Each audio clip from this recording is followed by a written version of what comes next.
తెలియనటువంటి వ్రతం ఏదైనా ఉందా?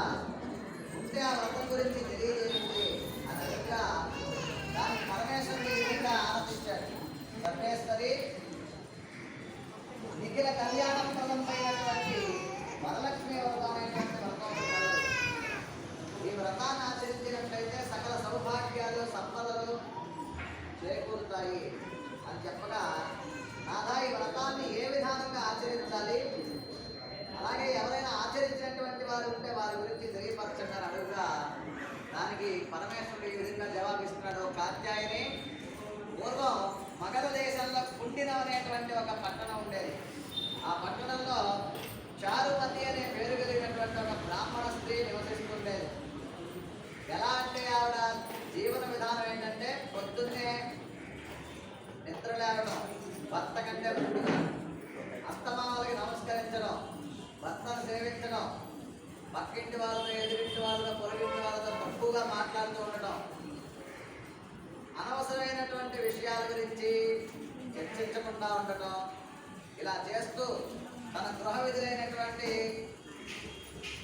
విధులన్నింటినీ కూడా చక్కగా నెరవేర్చిస్తూ ఆవిడ తన జీవనాన్ని సాగిస్తోంది. అలా ఉన్నటువంటి ఆవిడని చూడగానే మహాలక్ష్మి అమ్మవారికి అనుగ్రహించాలి అనేటువంటి కోరిక కలిగింది.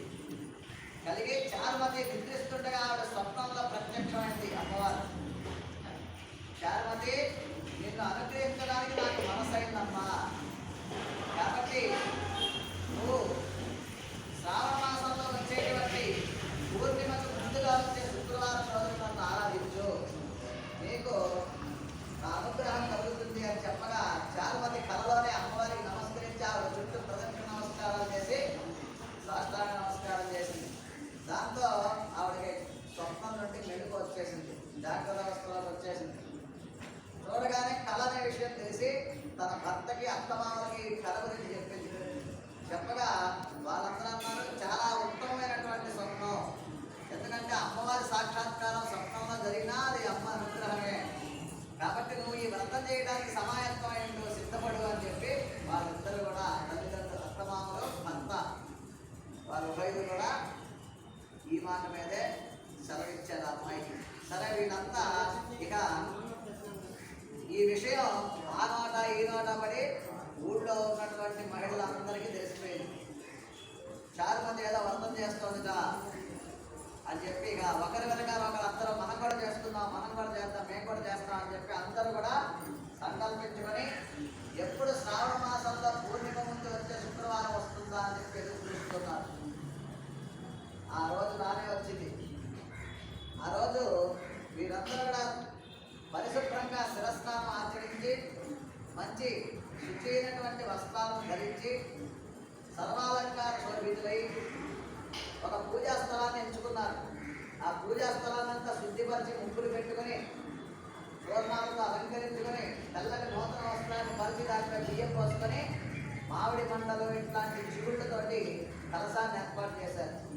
ఆ కలశంలోకి వరలక్ష్మీదేవిని మంత్రపూర్వకంగా ఆహ్వానించి షోడశ ఉపచారాలతో అమ్మవారికి ప్రీతి కలిగే విధంగా ఆవిడని ఆరాధించి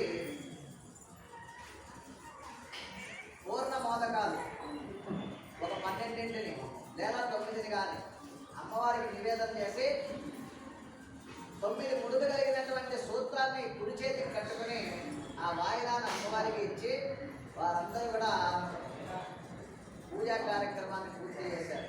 తరువాత ఒక ప్రదక్షిణం చేశారు అందరూ.